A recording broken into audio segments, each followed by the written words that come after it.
A pleasant good morning to everyone, and welcome once again to another edition of the Coles Brown Show, heard exclusively right here on the Open Mic Broadcast Network and Spreaker.com. Today's guest menu looks like this.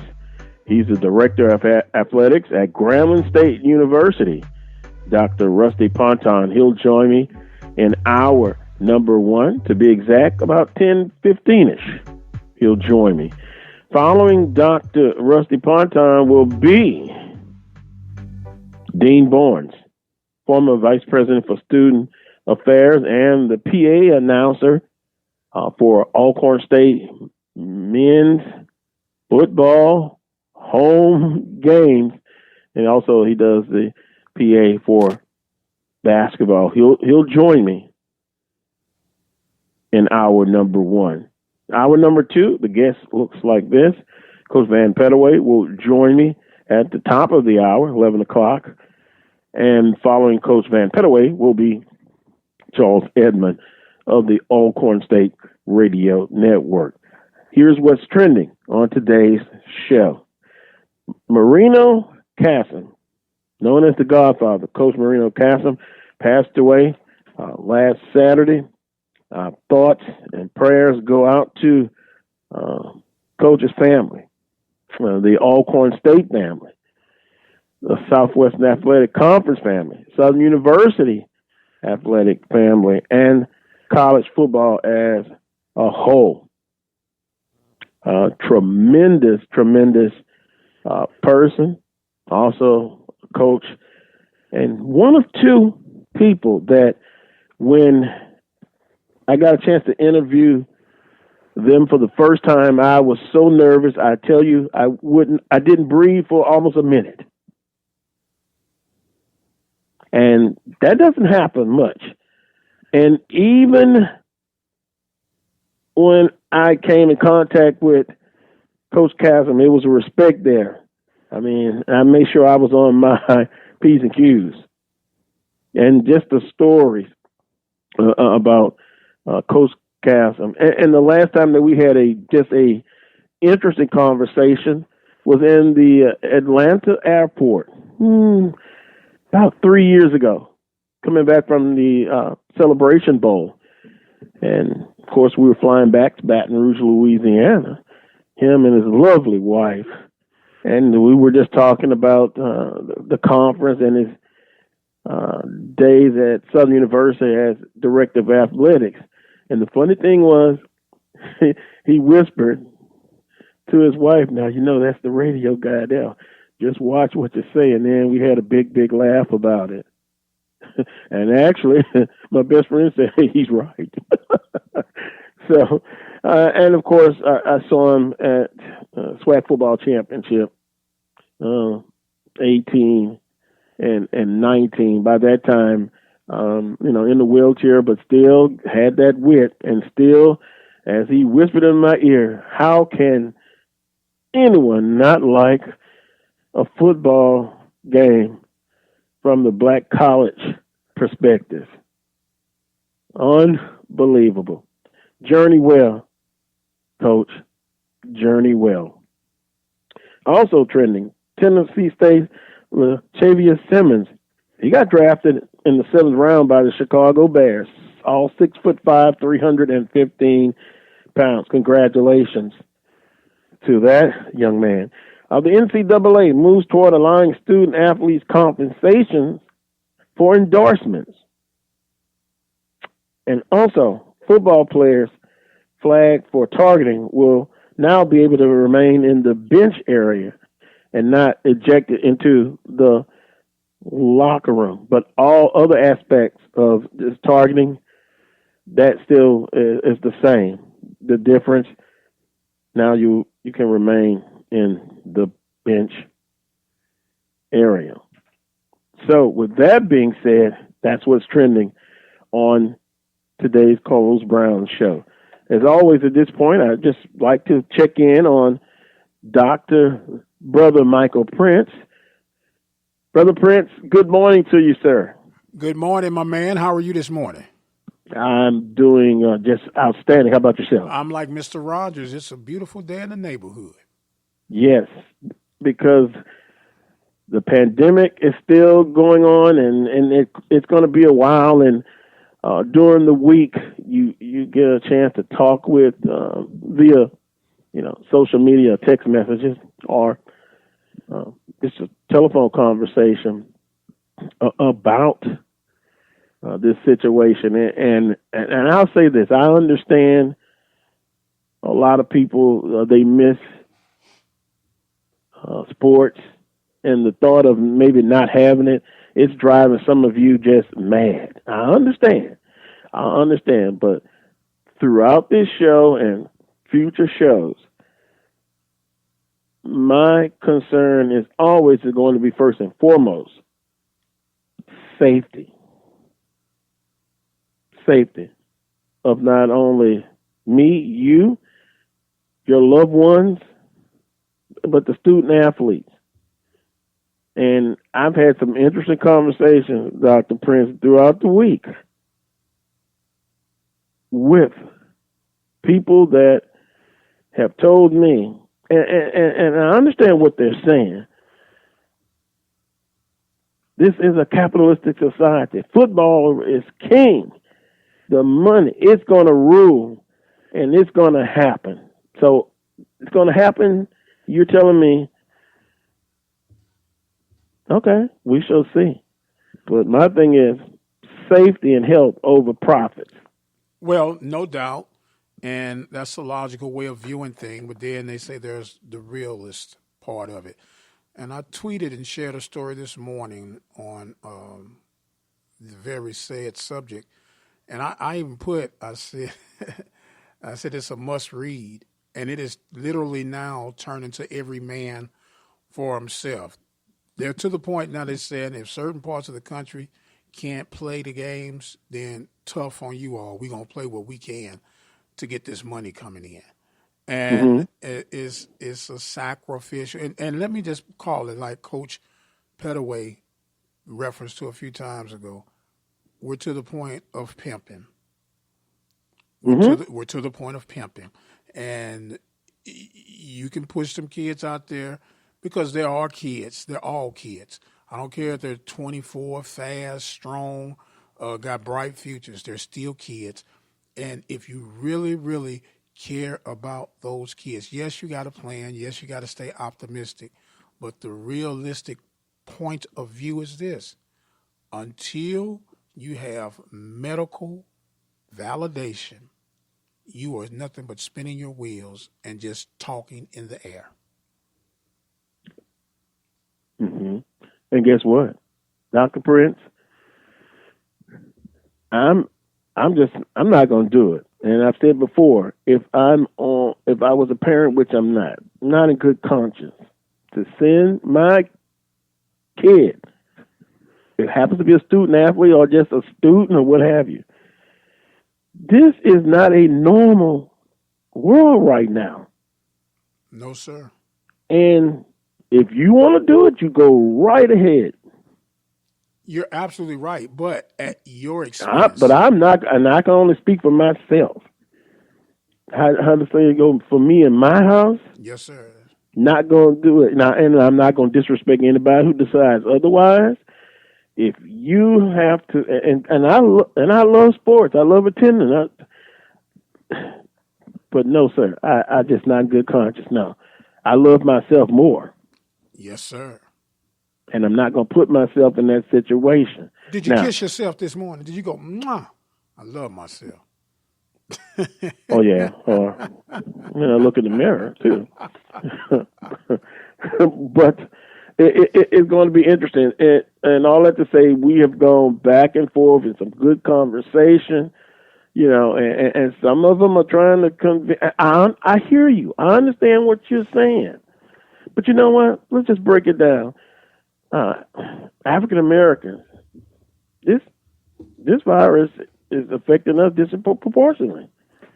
Yes, we're getting hurt, and then when they're talking about the economics of, they're not talking about FCS, HBCUs. No, sir. That's the power of five that they're talking about. And look, there's a great read that I wanted to get in a little bit, but I know time is going to just get a hold of me. But it's in the Advocate, and everybody can relate to it. Southern pondering possibilities for athletics as pandemic ushers in issues unknown. And it breaks it down. Money matters. A cutting edge. Could fall be spring? They're talking about all the possibilities. I go back, and we'll get into a piece of it. And then Dr. Ponton, Director of Athletics at Grambling State, coming up in a few minutes. We'll share his comments of how he feels about all of this, and it seems like every director of athletics has a plan, a model for the times that they're in from an athletic standpoint and the safety issues. And I'm sure Dr. Ponton will talk about it.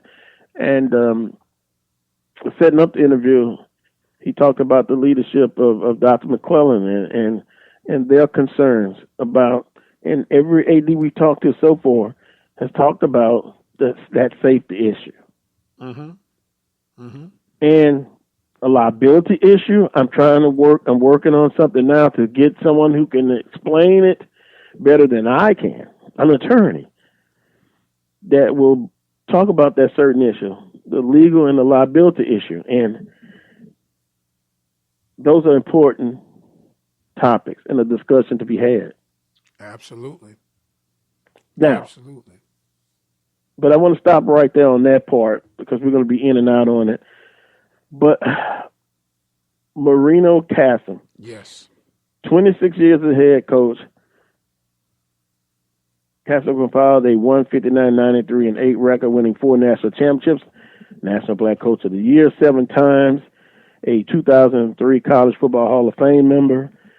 He left a mark on the game itself. And in late 2019, ESPN named Casem one of college football's 150 greatest coaches and highlighted his famous quote about the unique regional connection of football in Southern America.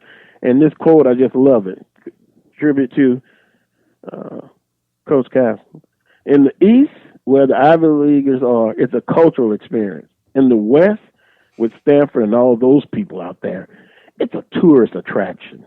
In the Midwest, with Nebraska and those folks, it's a form of cannibalism. But in the South, where we reside, football is a religion, and Saturday is a holy day of obligation. I love that quote. And it breaks down, and if you look at the Midwest, form of cannibalism, they love their football. But basically in the South, and that's what I think some people are suffering with now. If they can't have sports, football, my goodness, basketball, sports, should we worry about them, Dr. Prince? I mean, to a degree, from a mental standpoint? And I think it's going to the extreme because here's the thing. Mm-hmm. We all love it.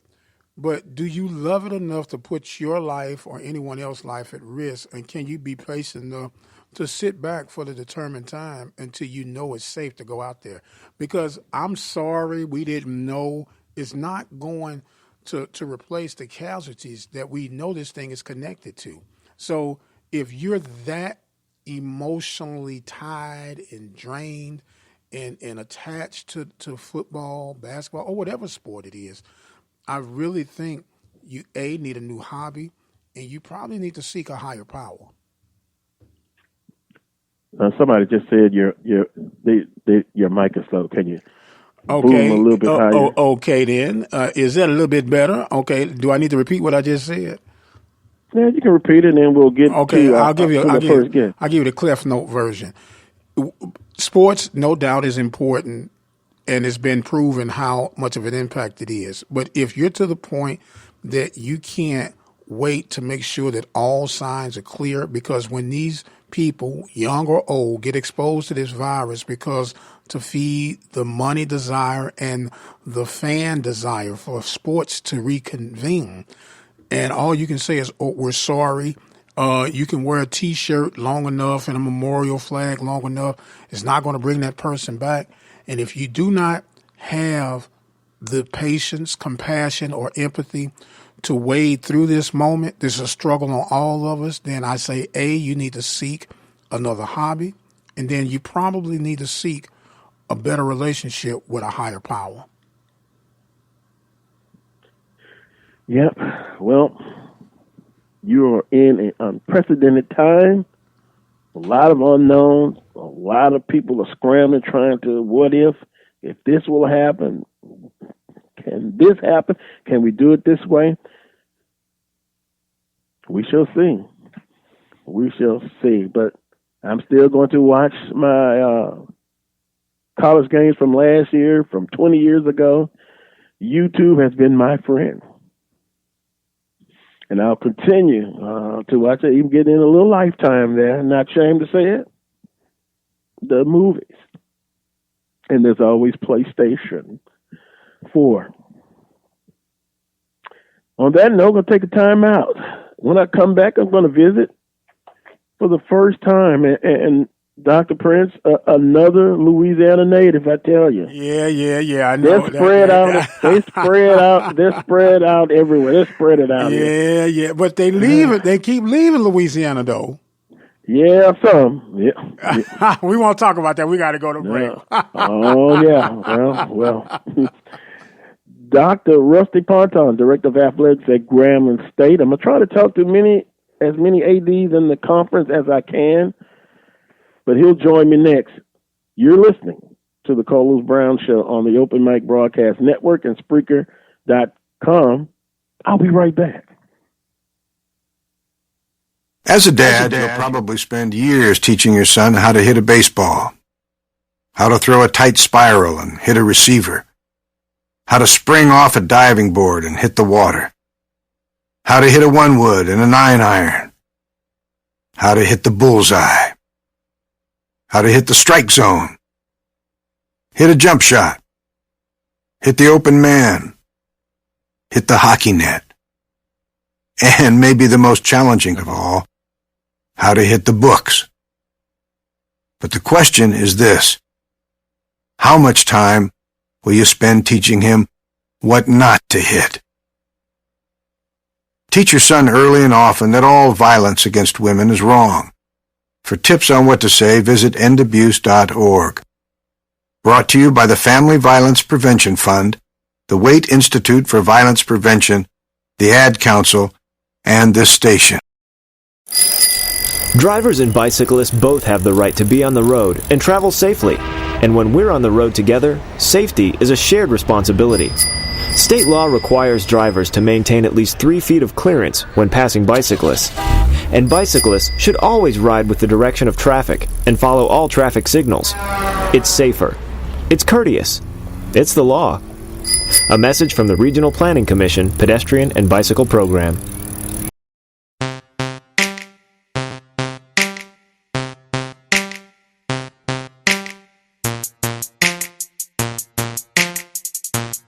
Welcome back to this week's edition of the Carlos Brown Show, heard exclusively, as always, right here on the Open Mic Broadcast Network and Spreaker.com. My first guest of today's show is the Director of Athletics at Grambling State University. Got his start in the state of Louisiana, former basketball player at Southern University, and now leading the Grambling State Athletic Department, Dr. Rusty Ponton. Dr. Ponton, good morning to you, sir. Good morning, Carlos. How you doing, my man? Well, I'm doing fine. I'm getting ready to enjoy my Saturday after the show, and I'm getting ready to talk with you about a couple of topics. So I appreciate the time, Dr. Ponton. I really do. And Carlos, you can go ahead and dispense with the Dr. Ponton. You know what you call me.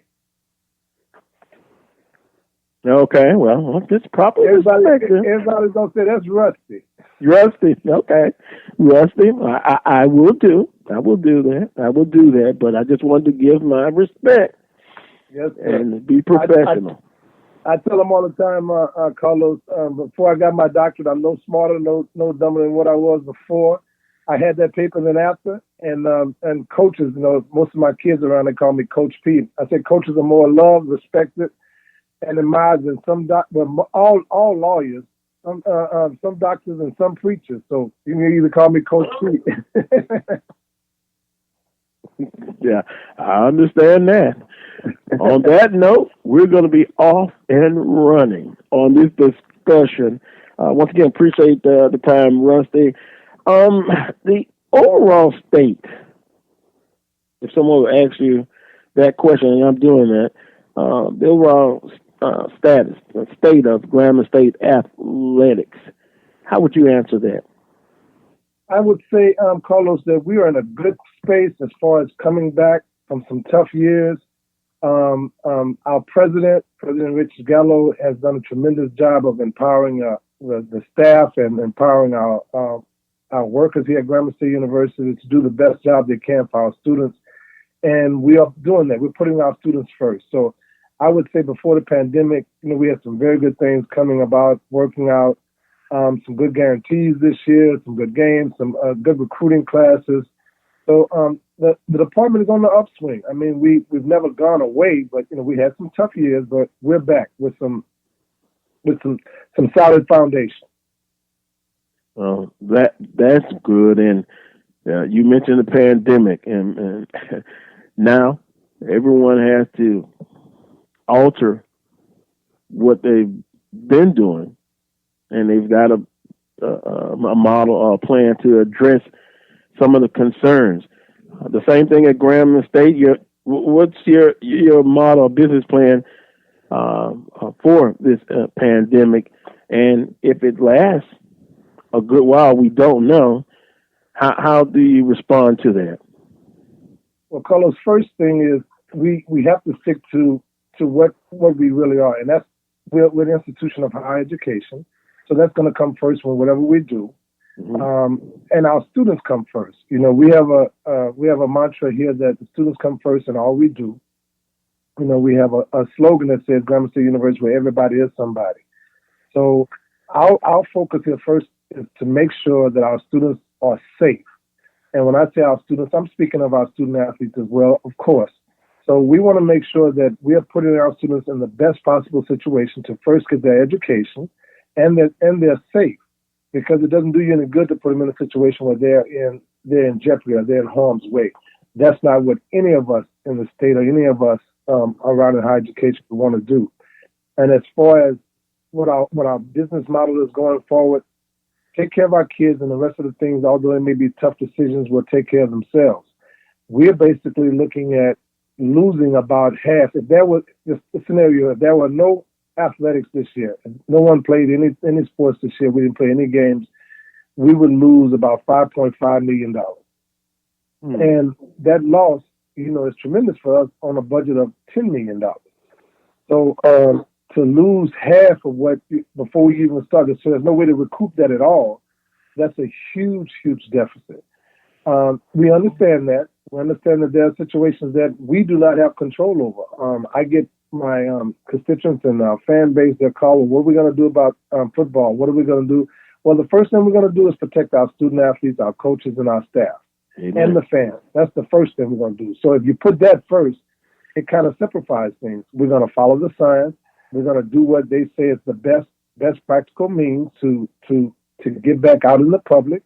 We're going to safe distance when safe distancing is required. We're going to do what the scientists say to do, as far as to ensure that our students and our fans and our workers are safe.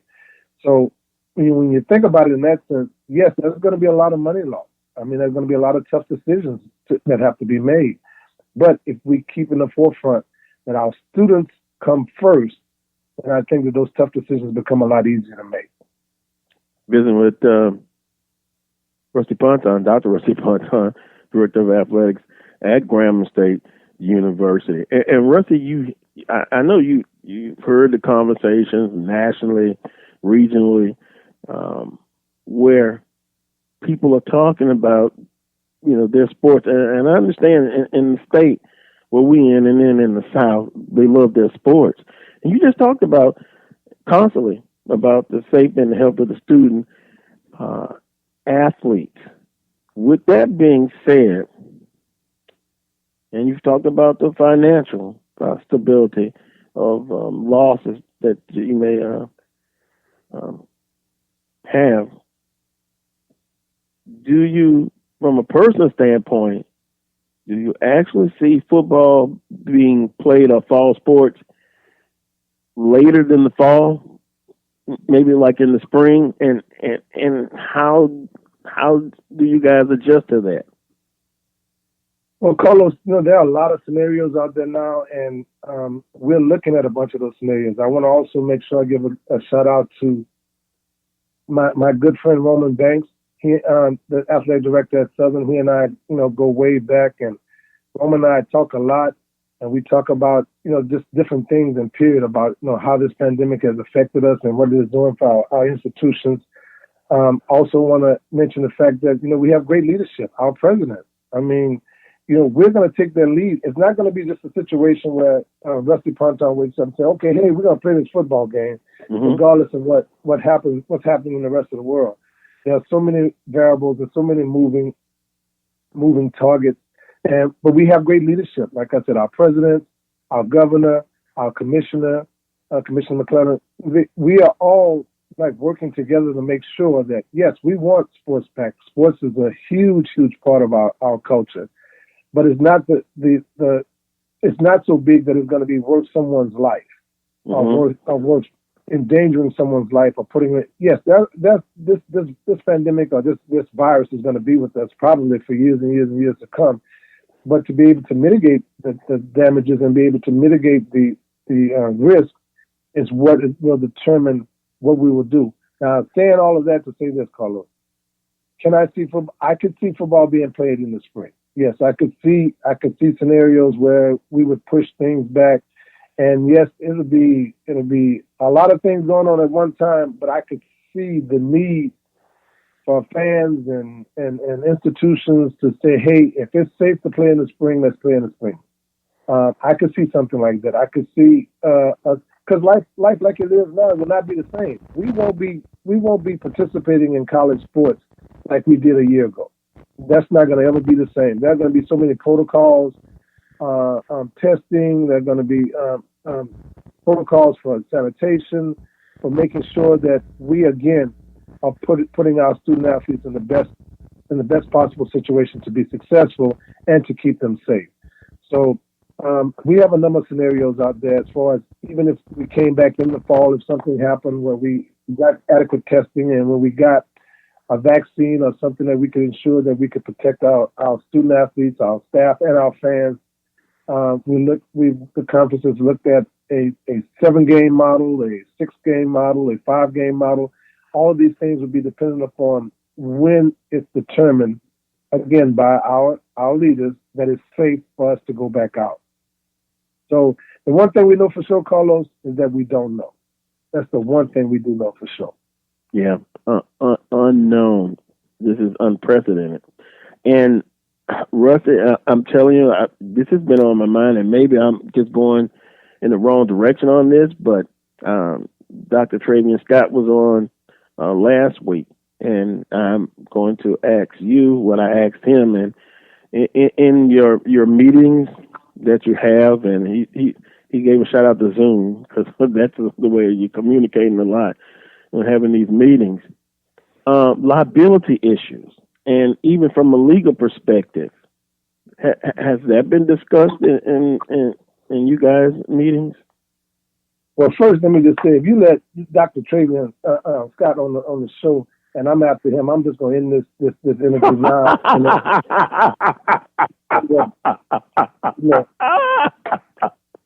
No, he swears to God I follow him everywhere. And I keep telling him, he realizes that boy. Yeah, and I tell you what, the Bayou Classic week ought to be interesting there. Oh my goodness! Don't start him. But you know what? He's a great guy, man. I love Pete to death, man. He's doing a tremendous job at Southern University, and I'm so proud of him. we laugh and joke and mess with each other all the time, but he's a tremendous asset to the university. To my alma mater, he's a tremendous asset. So we appreciate everything he's doing. I'm also the vice president for student affairs. So I get pulled in from the athletic end and from the student affairs end also. And I can tell you, I would not want to be a lawyer right now when you're talking about liabilities and the different landmines that are out there. Right now we have to contemplate even the liability of bringing students back to campus. Mm-hmm. So it's something. It's not the preempted for the meeting, but it's going to be brought up in every meeting. Where are we with as far as liabilities are concerned for our fans, for our student athletes, for our staff, for if a staff member says that I can't come to work because I'm a high risk, and that staff work is essential, that kind of thing. So it's something that comes up in our meetings. It comes up. It's always in the back of your mind when you're dealing with the general public, period, and dealing with even with our students and things, liability issues. So it's definitely something that you have to be conscious of. Again, we look at it like we can mitigate that, but we can't control it to a certain. We can control it. I'm sorry, we can't stop it to a certain extent. So it is something that is very formidable. It's something that we have to think about for every decision that we make. Yeah, and it's interesting, Rusty, because in the article that Coach Banks talks about, kind of what we're talking about now in the Advocate, and they has a point in there where they talk about even from what a game day will look like, concessions, in this time, preparation of food, then the cleaning of athletic facilities, the disinfecting, and all of that. And Rusty, if you would like to think in a perfect world, someone gets infected and spreads it, and now people, there's not enough testing going on as it is in this country, and all it takes is for one thing to happen, someone tragically loses their life, then it just throws everything on, in an uproar. Tough decisions that going to have to be made. I'm sure you would agree with that. Very tough decision, Carlos. And you start thinking, how much is a person's life really worth? Do you put people in situations where they're more probably going to get hurt or going to get sick, or do you do that? So that's where that liability comes in, and I think that's where a lot of that is going to rest on the fact that, like you said, let's just take one scenario: a visiting team coming to your campus. Think about the protocols that are going to have to go in place of sanitizing the dressing room, making sure that the water bottles and everything that you have are the containers that they're going to be using for water, making sure that the shower heads and the flooring, everything. From the time they get there to the time they leave. And on the flip side of that, Carlos, think about if I'm that visiting team coming in, how much confidence do I have in that other team taking those precautions to do the things that needs to be done that I would be doing at my institution? Yeah. So there's a lot of trust. There's a lot of accountability that would have to be put in place. And from a fan's perspective, think about just a fan, from the ticket takers to sitting down to touching a guardrail to getting food at the concession stand to going to the restroom, passing by someone. All of those things have to come into play. Yeah, all things have to be considered. I know people may be tuning in like, boy, what? Come on, have confidence. Well, no, these are things that just have to be discussed.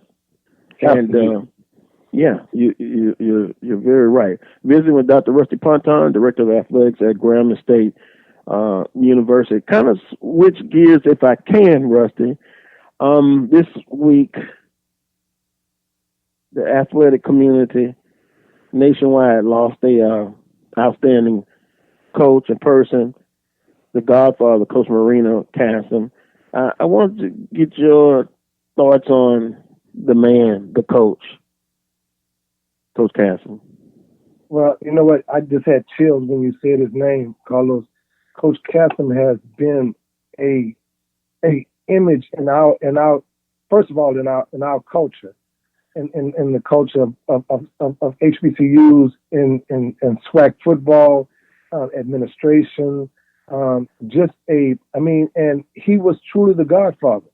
And as a player, when I played, I knew Coach Cassim from the standpoint that this is the guy who would come up and say something to you, and you like this big persona, and it's like, man, this dude is bigger than life. And we would have talks, and he was like, Ponton, let me tell you now, and you know what that meant. When he tell you Ponton, let me tell you, you're gonna sit there and you're gonna listen to what he had to say. And he didn't need you interrupting him while he was telling you what he needed to tell you. Beautiful wife, beautiful family. We used to attend in Baton Rouge. We used to attend the same Catholic church together. At times when I would come and visit, and Coach Cassim, I actually saw him. The last time I saw him was at Coach Lonnie Walker's funeral in Alcorn, and this was before the pandemic. And Coach Walker, another big influence in my life, also Alcornite. And I can tell you, I saw him, and he recognized me. I knew he was having health issues. He recognized me, Ponton, boy, how you doing? And I was like, Coach, I'm doing good, Coach. How are you? I'm good. And his beautiful wife was right there by his side. We hate to see him go, but we remember him in our hearts and our minds. And whenever you hear The Godfather, I don't think about the movie. I think about the movie. Yeah. Yeah. That's what I think about.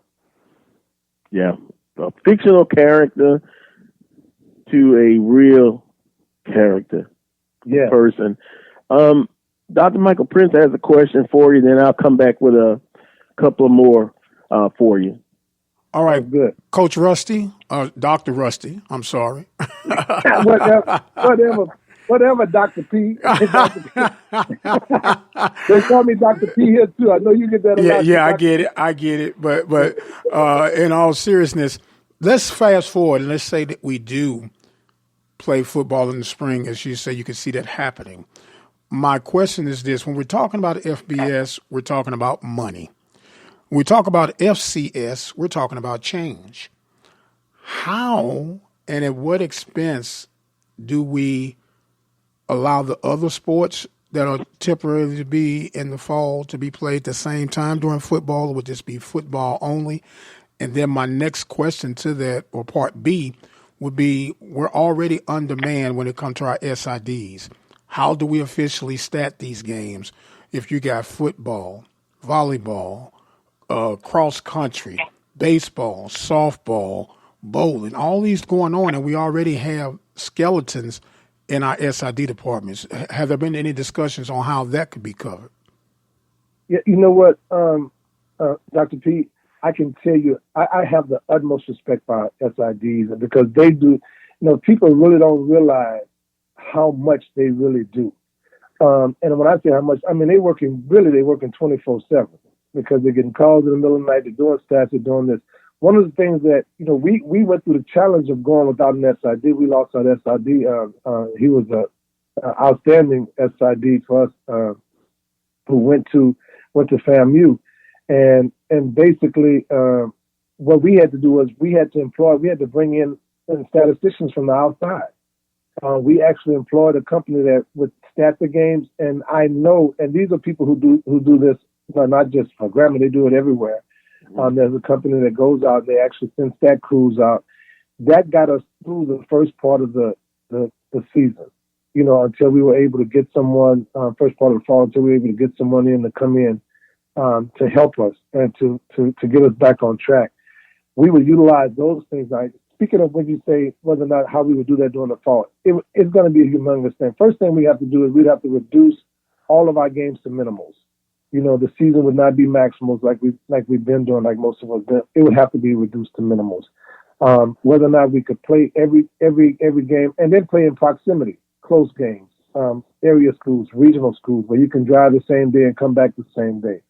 Naturally, we would have to put in place where the football games would be during the day, and if it was a basketball game or something like that, we would have to go night games.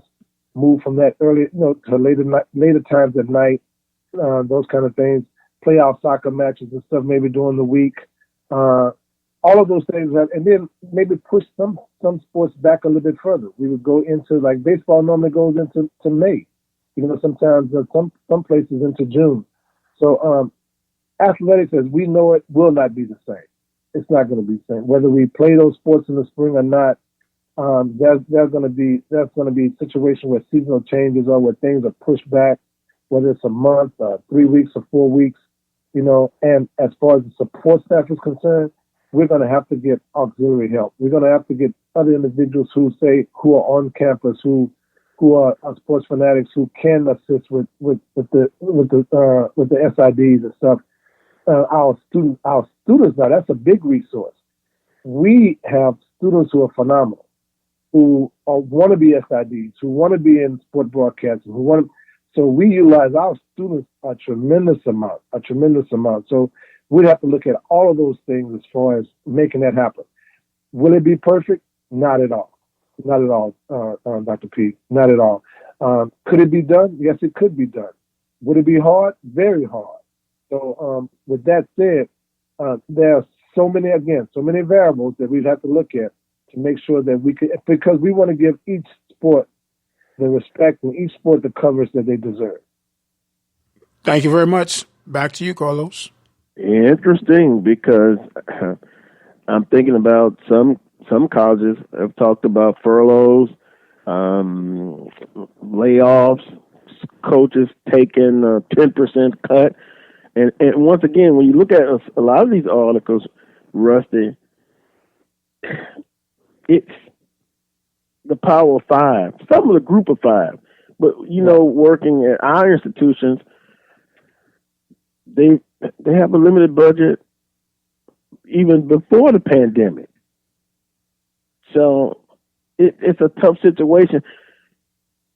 Do you try to make sure that it won't happen at Grambling State if you can, as far as, cutbacks and layoffs? You know what, Carlos? Our president has been adamant about trying to save every worker. He does not want to lay off anyone. He does none of that, if at all possible. It may come to that point. But I think that he's committed to exhausting every avenue that we possibly can, whether it be furloughs, whether it be small temporary cutbacks. And again, you said it. The Power Five, not the FBS, but the Power Five themselves, they kind of have dictated, what they will do, because they have the monetary means from TV rights and everything to do those things. We don't have that. And you know what, Carlos, to be honest with you, we're probably faring, and we can say this and save company, better than a lot of the other FCS schools, because we are so used to working with nothing. We also used to not having the resources and taking some gum and putting it over here and putting your thumb over there and running. I mean, and you do it every day. You guys have done it every day. I mean, and it's like the norm, not the exception. So yes, it's going to be tightening our belt some. It's going to be, okay, maybe I can't get that extra piece of chicken tonight. I can only get a 2-piece. I can't get the 3-piece now. That kind of thing. But we won't cry about it. We won't complain about it. We just get the 2-piece and go on. So we are accustomed to that, and that's a testament to the fact that we do have resiliency. We do have resolve, and we love our institution so much. I don't think anybody, especially in our sports information departments, our support staff, work at our institutions for the money. I don't think anybody does that, because there are a lot of other things that they could be doing to make. I think they do it for the love, for the historical, significance, and realizing that there's something bigger than what we are, that we're part of. So yes, it's something that we think about. I try to do welfare calls to my staff, and I call them when I call them. I say, look, I'm not calling to talk about athletics. I want to know how your family is doing, how you doing. Are you guys getting out? Are you, walking? Are you, getting some sun? Are you, how's your extended family doing? That kind of thing. Because a lot of times we don't realize that somebody has been affected. I mean, somebody has been affected by this pandemic in some way, shape, or form. So we want to make sure, and I give a shout out right now to all of you frontliners who are out there every day, who are just putting your lives on the line for us, so we can continue to have some of the niceties that we have. So we thank you guys and we appreciate you guys, and we want to acknowledge the fact that that you're doing things that superheroes do. So we appreciate them. And on that note, I could go on another 30 minutes, but appreciate you coming on and sharing your thoughts and perspective on some topics. And we look forward to doing it again real soon, to talk again. Rusty, stay safe, you and your family and the Grambling State Athletic family.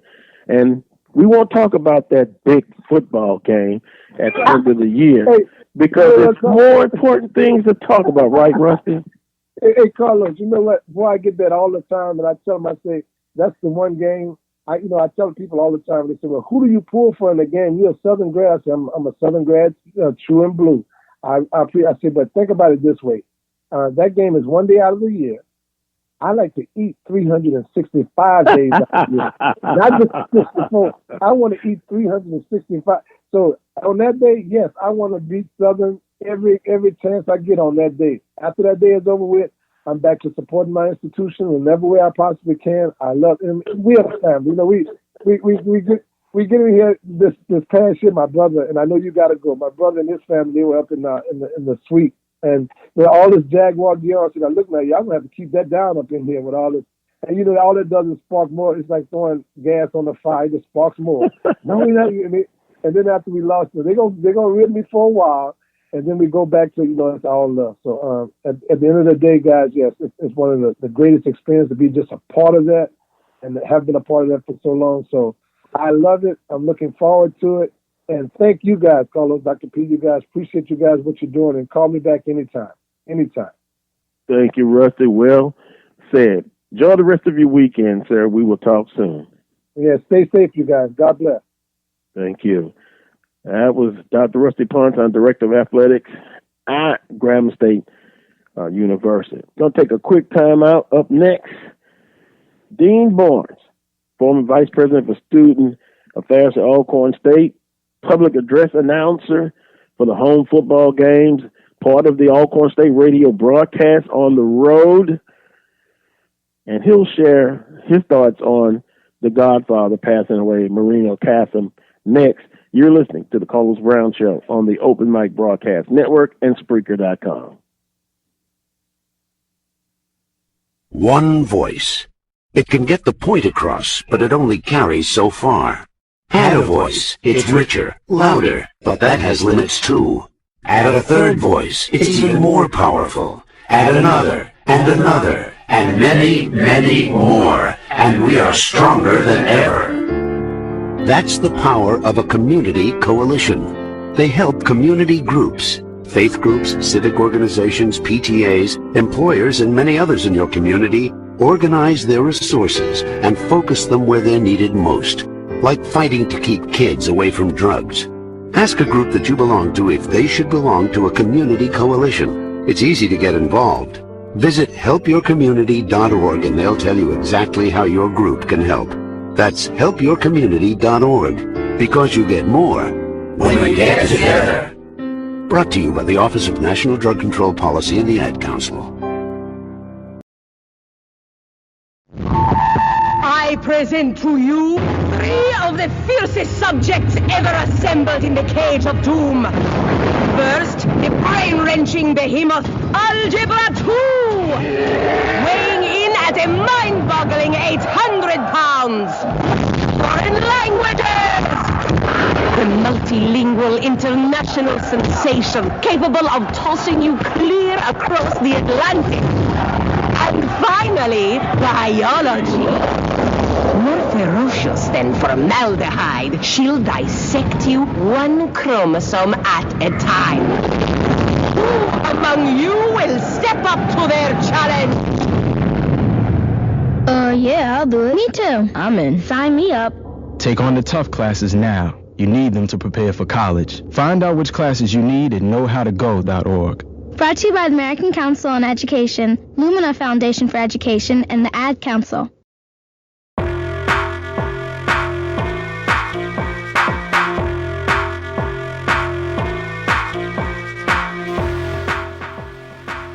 Welcome back to this week's edition of the Carlos Brown Show, heard exclusively right here on the Open Mic Broadcast Network and Spreaker.com.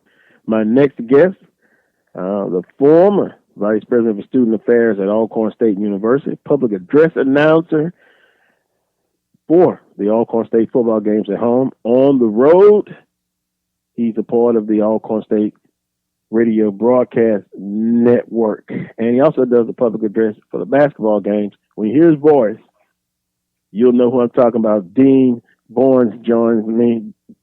Dean, good morning, sir. Hey, it's another Braves first down. Yeah, and you hear that a lot. Oh, they know who it is now, Carlos. Good morning to you. Oh, yeah. Well, you know, a great person. I met him several years ago, and in spite of my feeling bad afterwards, those games, Dean would always comfort me, and just a great guy. Just a great guy. I appreciate it. Oh, thank boy, you, I'll tell you. Dean, it brings back memories already. I don't know if I ever get over last year and the year before, but I'll try, okay? Yeah. Your thoughts on the passing of Marino Castle. I'm sure you have 8 hours you could talk about the Godfather, but I wanted to get your perspective on what he meant to you and the Alcorn State athletic family and many others, Southern, the college athletic family, Marino Castle. Well, I mean, he put Alcorn football on the map. And, you know, for him personally, you know, the College Football Foundation Hall of Fame, the Black College Hall of Fame, Mississippi Sports Hall of Fame, SWAC Hall of Fame, he earned every bit of that. And so all those people are well aware of all those accolades. And he was a great individual. But for me, personally, my first personal experience with him, and you'll be able to remember this, Alcorn and Grambling were the first two teams to play in the Superdome. Although now they say, as you said, major college. But Alcorn and Grambling were the first college teams to play in there. And I had just started working at Alcorn, and Coach Castle, I didn't even know if he knew I was on the planet. Asked me if I was coming to the game. And that's what I'm thinking about. He said, "Well, you come on, be my guest." And he gave me a ticket. And when I got there, I run around trying to find my seat. And I was lost, man. It turned out my seat was up in the skybox. So I'm up there, man. We're in the box. We got food and everything. So when I saw him, I said, "Coach Castle, you know the ticket?" He said, I'm the one gave you the ticket. Yeah, I know what it was. And I said, he looked at me and he said, "It takes a lot of people to build a successful program." He said, "I just want you to know, I appreciate what you do over in that dormitory for my kids." And I never forgot that, because it tells you two things. One, it's difficult to do anything by yourself. Right. And if people help you, there's nothing wrong with acknowledging that. And that always stuck with me. I mean, from a personal thing. Now, there are a lot of things he did that were just hilarious out on the field, you know, when you go to practice and those kind of things. But my first real experience with him was when he gave me that ticket, invited me to the game down in that Superdome. And the first time I'd been on a professional stadium, and because I think I was probably 22 years old. And like I said, I didn't know he knew I was on the planet. But that always stuck with me, because he didn't have to do that. And I had never thought about, you know, when you put programs together. But he said a mouthful when he said it takes a lot of people to build a successful program. Yeah. And, you know, Dean, one time he told me that he was like, "Carlos, you know, freshmen are freshmen for a reason." And he basically said, "Carlos, I was tough on the freshmen, because I knew that as freshmen they can learn, and they're open to learning, but they can learn some bad things. If I'm tough on them, I get them the good things that they learn, they're going to be outstanding about time they matriculate through and they're a senior."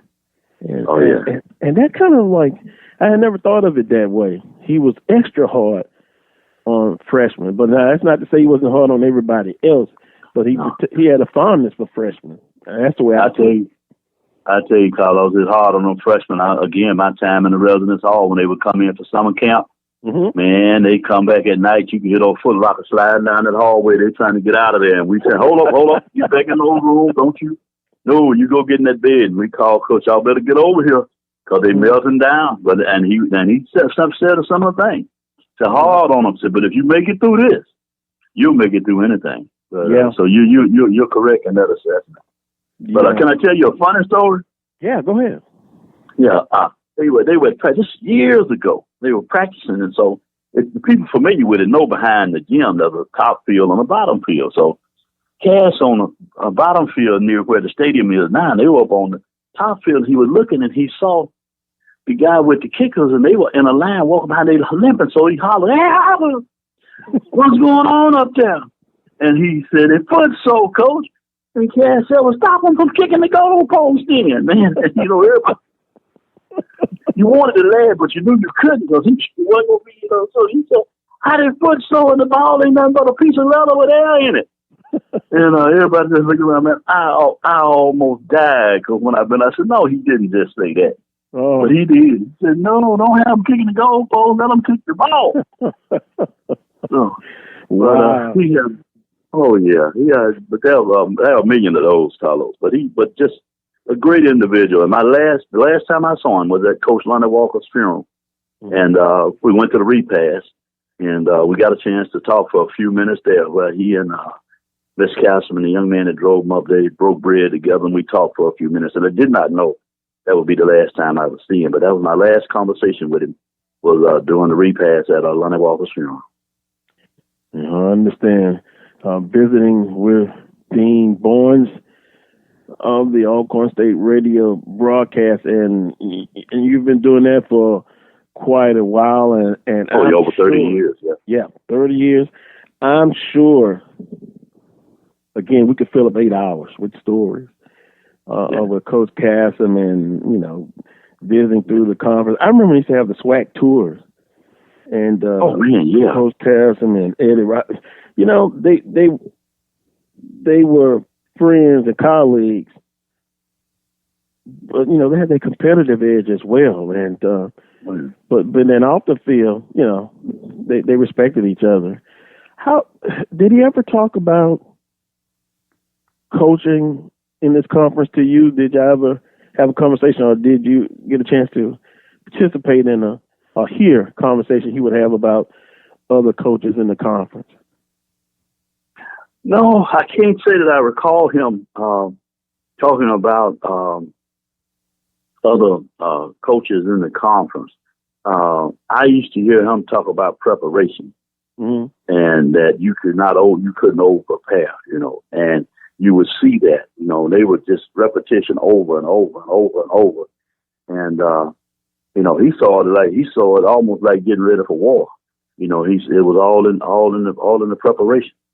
Because he just felt like if they got it right there, the game was going to be easy if you got it right in practice. But as far as the other coaches and their coaching, no, I can't say that I ever heard him talk about that. And I'm sure he did with his colleagues, but never with me. Yeah. And just mention practice.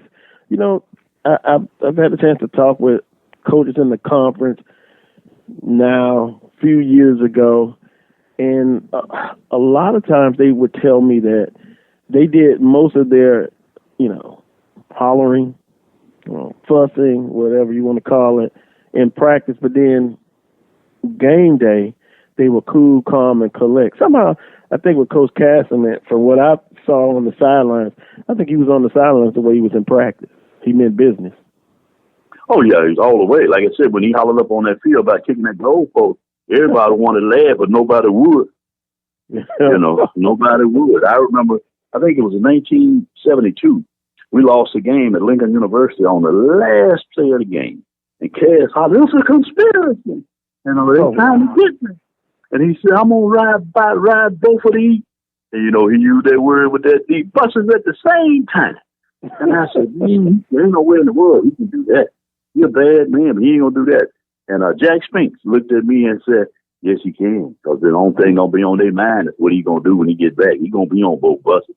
And I never thought about it that way, but he was right. He was right. He said, yeah, man, he gonna be on there, because he gonna be on their mind. Yeah. Yes, sir. And as soon as they pulled up behind that old gym, they went on the field and practiced that Hail Mary. They beat us on Hail Mary. Interesting. They went out there and went to work on that Hail Mary. They run it again. They'll never get beat by the Hail Mary again, because they're going to recognize that. Well, yeah. You know, that's good. That's old school. Old school, bro. That's so no. Yeah. I remember him talking about, you know, practicing 3-a-days and, you know, which now they can't do that. And like no, all that. Yeah, and he talked about it was more of it's physical toughness, but also mental toughness. He thought it made you tough. I think he did, and I think the proof is in the pudding.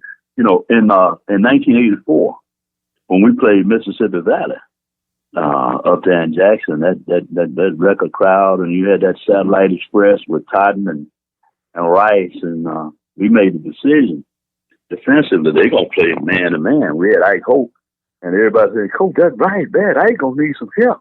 Cass, I ain't got but 11 the same number they got, so I can't give him no help. I told him 2 weeks ago he had him by himself, so if he ain't ready, that's his fault. And I'm sorry. What? Man to man, huh? What's the psychology of it? Mm-hmm. And hey, Ike Hope went out there and got the job done, man. Picked one off, took to the house. Wound up getting drafted. But anyway, in the practice, at the end of the game in that fourth quarter, we had a drive that it would be 11 plays in 13 minutes or 13 plays in 11 minutes in that fourth quarter without one mistake. Not a false start, not a fumble, not a illegal procedure, not a holding penalty, march you straight down the field and in the end zone. And that can't happen by accident. That comes from preparation. Mm-hmm. So, you know, you talk about practice, practice and the seriousness and the work ethic, you know, of it. Because that was a thing of beauty to see, man. Wow. Yeah. And I think you can watch that game on YouTube. If I'm not mistaken. Yeah. That particular game you're talking about, and through his career, I'm sure there were some other outstanding games with Jackson State, with Grambling State, with Southern. Of course. Well, yeah, and then he leaving, you know, with his time finished at Alcorn, then coming to Southern University as the athletic director, then getting back coaching on the football field. Yeah. But as director of athletics at that point, Southern won 6-7 commissioner cups in a row. And oh yeah.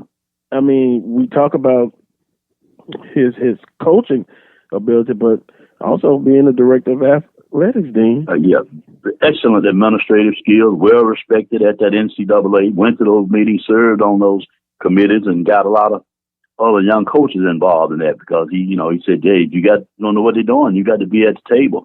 And I think winning the championships and coach of the year, that kind of overshadows that. But you're absolutely right, Carlos. He was a very, very well steeped administrator, an athletic administrator, and that, you know, sometimes that can go unnoticed. But you're right on point about his administrative skills. He was instrumental in getting that Whitney complex, or what we call it the Whitney complex now.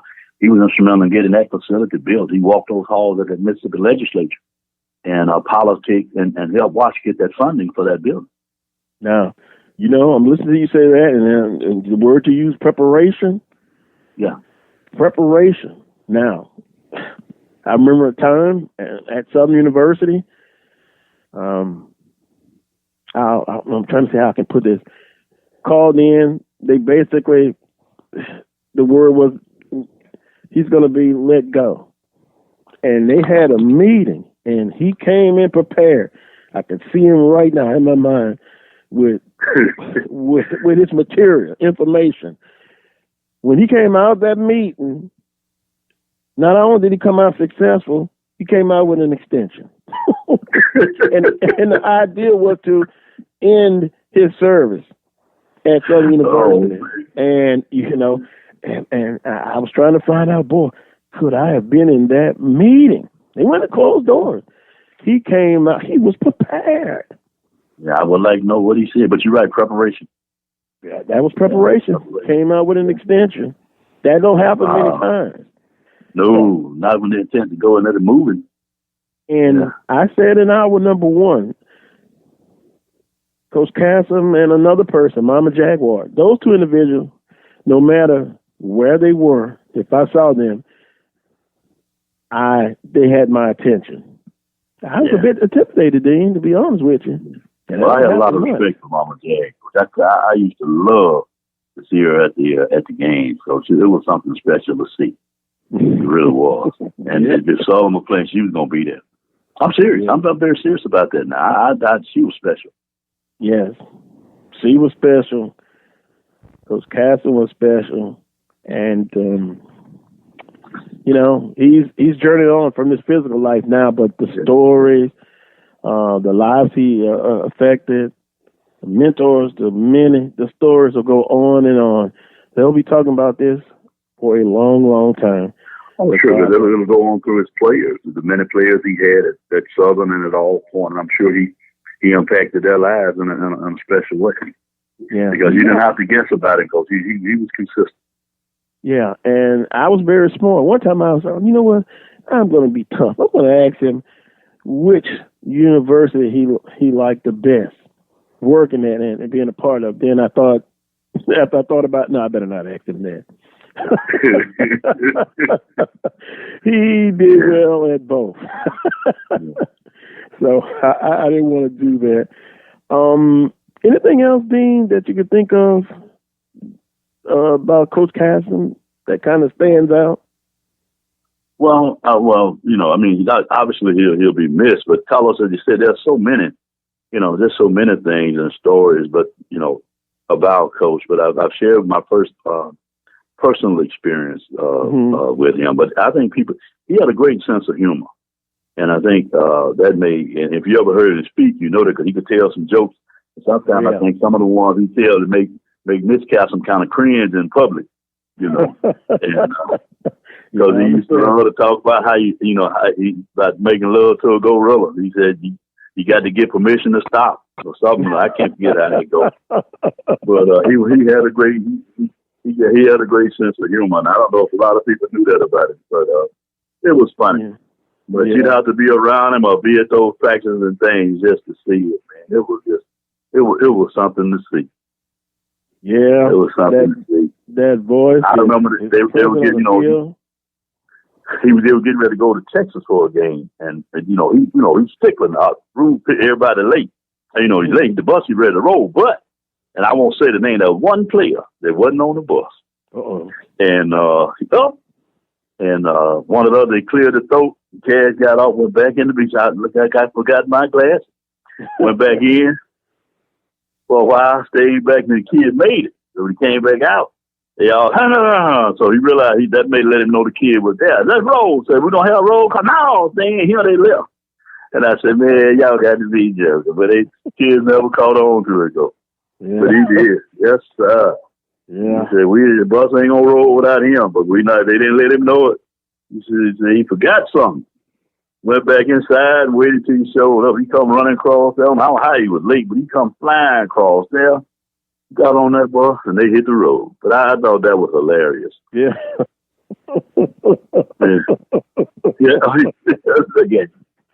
Yeah, but he did have a really, really, really great sense of humor, Carlos, and knew how to treat people, man. Like I said, he was my personal experience with him. He knew how to make you feel that you were important too, and at least he did with me, and I always appreciated that about him. I really did. Yeah. He's gonna be missed, a true treasure. But our thoughts and prayers from the Carlos Brown Show goes out to the Alcorn State family, the Cassim family, and every life that he impacted. So, it's one of those things. You're going to need that kind of leadership that they had. We're going to need that now going into this season, because this is going to be unique. So this is, we're going to, with all the leadership skills they have, are going to be required for going forward under this present condition that we have, and it would have been interesting because it said one of his strong suits was leadership. It would have been interesting to see how he would have attacked this. Yeah, unprecedented times with this pandemic and this virus, and you're right. It's going to a lot of unknowns still. There's no way to prepare for something like this. 20 years from now, you can probably write it where this is what we did to fight this pandemic. Here's what you can do if it comes back in this wave again like this. But now everyone is searching for answers and trying to have a business and a model. I see the NCAA released their key principles on it, huh? Wait, say that again. I'm sorry. I said the NCAA has issued their key principle requirements for moving forward, at least, for what they say they want. They want schools going to have to be able to do temperature checks, testing, isolation, and contact tracing, and they're going to have to provide adequate equipment for the medical personnel that work with players. But that's almost a no-brainer there. So that's what they're listing as key among their decisions in their decision-making process. But I know for me, I'm going to be deciding for Emmanuel. There you go. Yeah, that's right.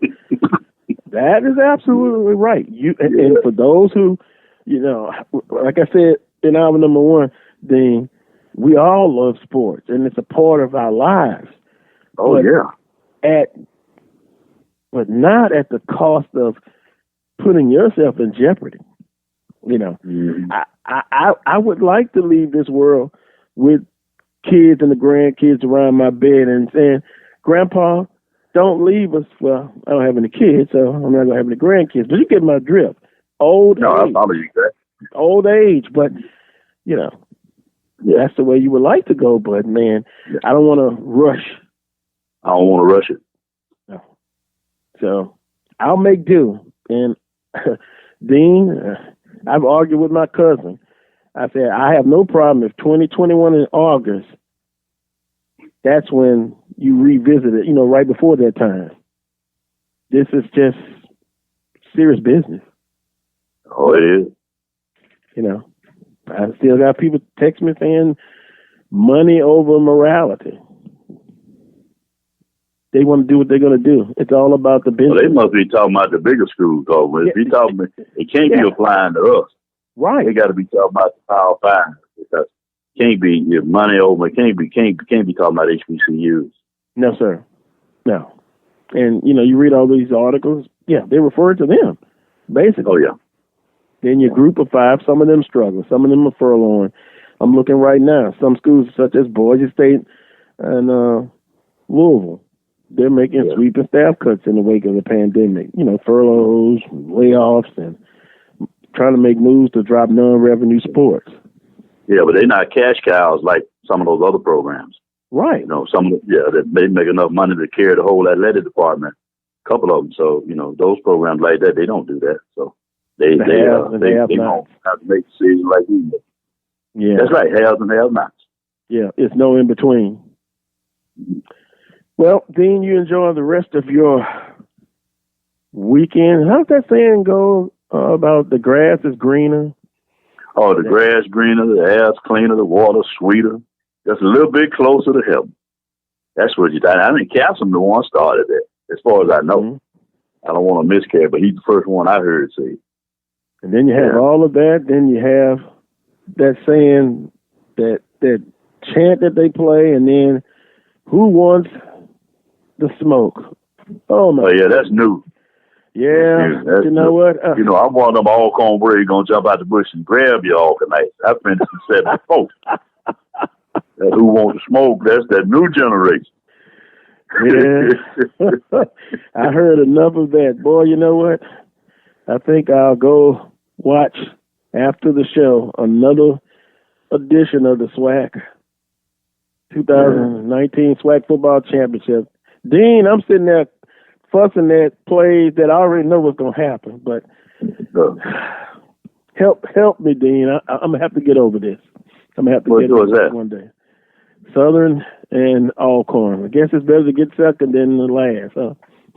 Well, I want to enjoy it while it's going on, because nothing lasts forever. So, that's that. That way, when it gets, and I'll be available when it ends. If I'm still on the planet, I'll let you get all your licks back. See, that's why I'm crazy about Dean Barnes. Yeah.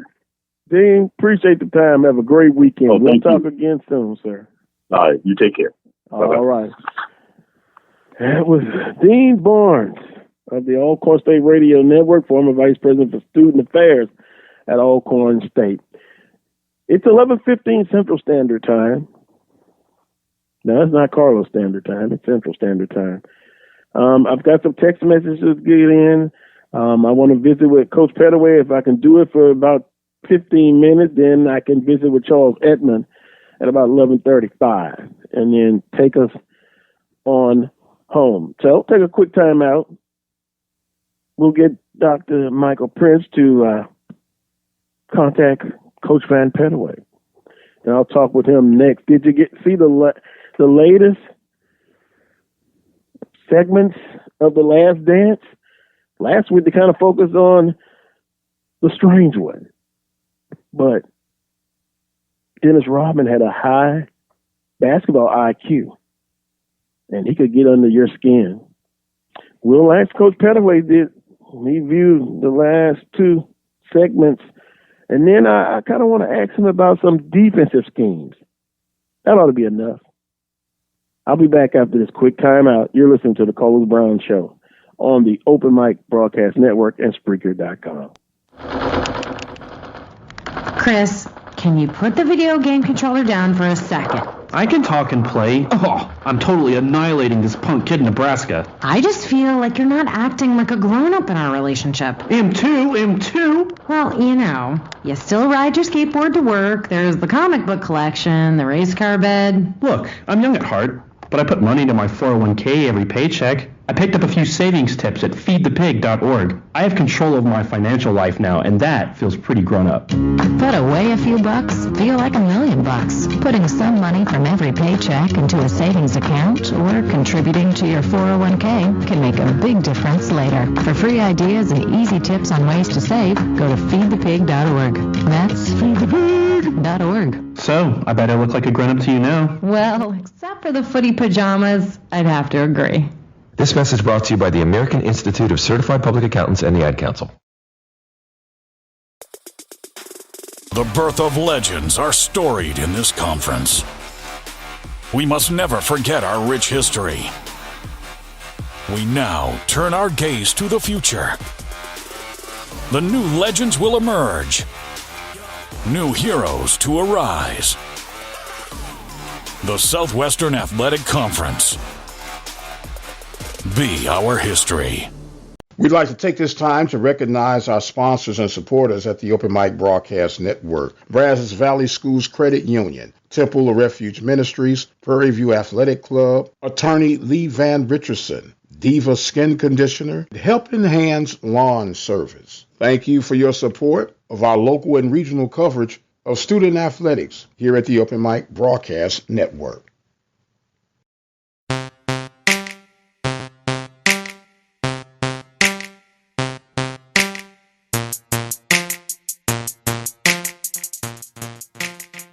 Welcome back to this week's edition of the Carlos Brown Show, heard exclusively right here on the Open Mic Broadcast Network and Spreaker.com. Yep, I found him. Well, actually, Dr. Prince found him. He's Coach Van Pettaway, the Carlos Brown Show basketball analyst. Coach Pettaway, how you doing? Hey, I'm doing fine, Carlos. How you guys doing? I hope everybody had a great week. Yeah, great week, and we're trying to stay safe. How about you and yours? Same thing. Trying to stay safe. Yeah. Well, a couple of things to talk about, get your perspective on. We'll start off with we lost another legend. And I know you don't say that word, loosely, but the Godfather, Marino Casem, passed away last Saturday. Get your thoughts on Marino Casem. Well, I thought he was great for college athletics, especially HBCUs, but I think it went beyond that because he was one of the giants of the game of football, but also he went out and he worked hard to make sure that the HBCUs were not overlooked, because I do know that he was on a few committees that impacted HBCUs, and he would make sure that everybody was given a fair shot. Mm-hmm. And on a personal note, in 1980, I was offered a graduate assistantship at Alcorn State University. And when Freddie Wyckoff, when I told him that I could not or would not go to Alcorn, his first thing out of his mouth, he said, "You gonna turn down The Godfather?" I said, "Yeah, I have to at this point, because of I have not reached all of my goals, and at that time I was looking at trying to start a military career." So it was personal for me knowing him and getting a chance to see him. And when we got in the SWAC, just to see him at the different conventions and stuff, it was great. And that was a lot of wisdom. There was a lot of history with Coach Casem and the SWAC and the SWAC. So my condolences go out to the Alcorn family, the Jaguar Nation, and also to Coach Casem's family, because we lost a great one. Yeah, and even the year at Alabama State. I forgot about that. Wow. Yeah. I didn't know that one. Yep. Yeah. So, truly legendary athletic person and just a great human being as well. Sucker Point. Did you get a chance to see The Last Dance, the latest 2 episodes last Sunday? Yes. You mean the Dennis Rodman edition? Well, yes. that's correct, because Michael Jordan said, as much as Dennis for being a wild character off the court, let's focus on the court. The wild part takes care of itself. You've seen him in a wedding gown and the different color hair, and a quiet, shy guy, but then goes to the other end of the spectrum. But besides that, Michael Jordan said his basketball IQ was outstanding, and then we know he was a tremendous athlete, but a guy who worked hard as well to perfect his craft.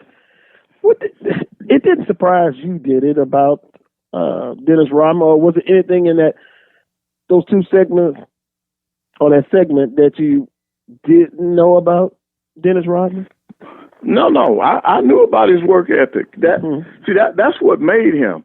The thing about him, and we've seen athletes like that, where off the court, they may not do everything that you want, but once they step between the lines, they're gonna compete, and that's what he did. He did it at the highest level. You're talking about a guy that, over the years, the rebounding champs in the league were all the centers and tall guys, and then here comes Rodman with all this energy. He was like the Energizer Bunny. He never gave up.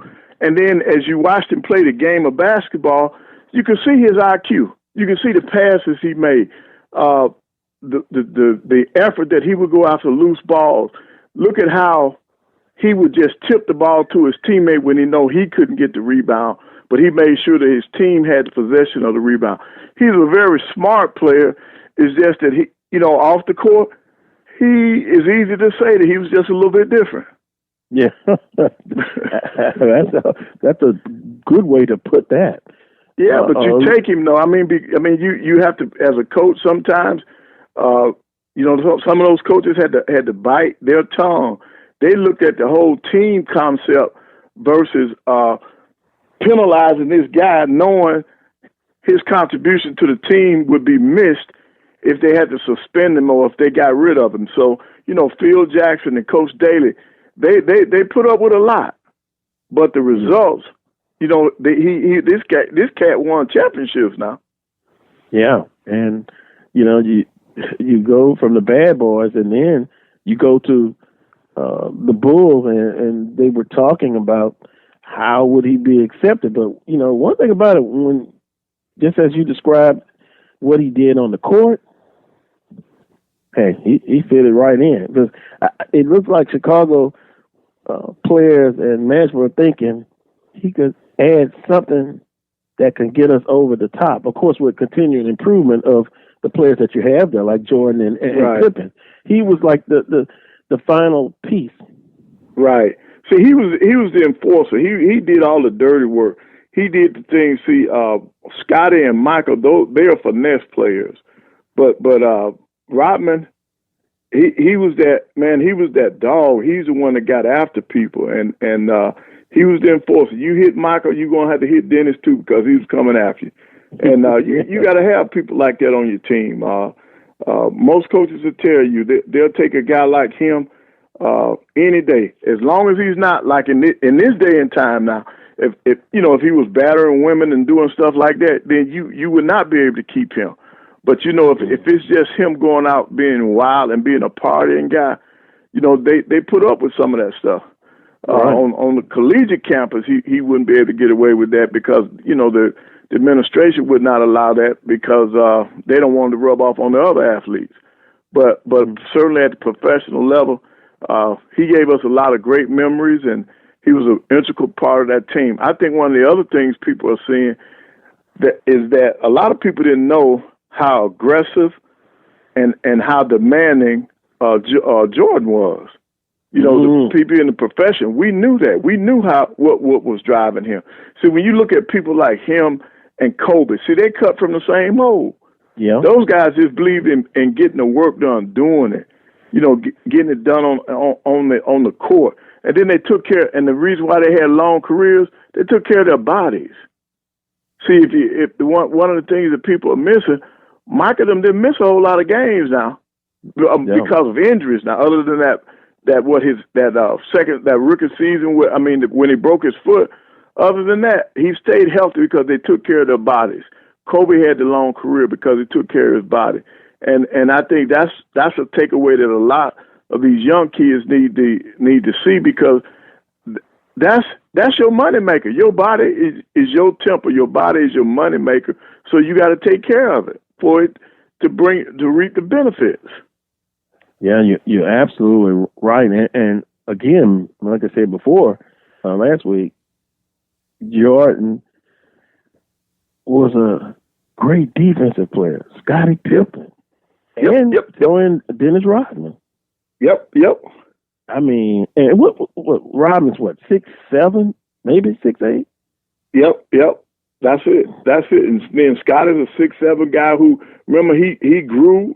He was a guard. But as he grew, he kept his guard skills, and that's what made him. He was the first point forward that really hit the NBA. And a lot of people have tried to pattern themselves after Scotty. But you talking about two-way guys? They got it. Yeah. He and Jordan got it done on the offensive end and defensive end. They could have played for me every day of the week and twice on Sunday. Yeah, two-way players. You're absolutely. Right, man. The defensive greatness was very well. Visiting with Coach Van Pettaway. Coach, also, the other thing that I got out of this, and wow, more so, not on the court per se, but the situation with Isaiah Thomas. Right. Well, see, if you think about it now, it wasn't just the Bulls. It wasn't just Chicago that had a problem with Isaiah. Now, a lot of players in the league did not like his attitude and the way he carried himself, conducted himself in games and stuff. So it wasn't just the Bulls, but he was their leader. So a lot of times, if you're the leader of the team, that blame is going to come your way. But Zeke created some of the animosity that was out there during his career, and I was glad that they pointed out that Michael did not come out and say he didn't want him on the dream team.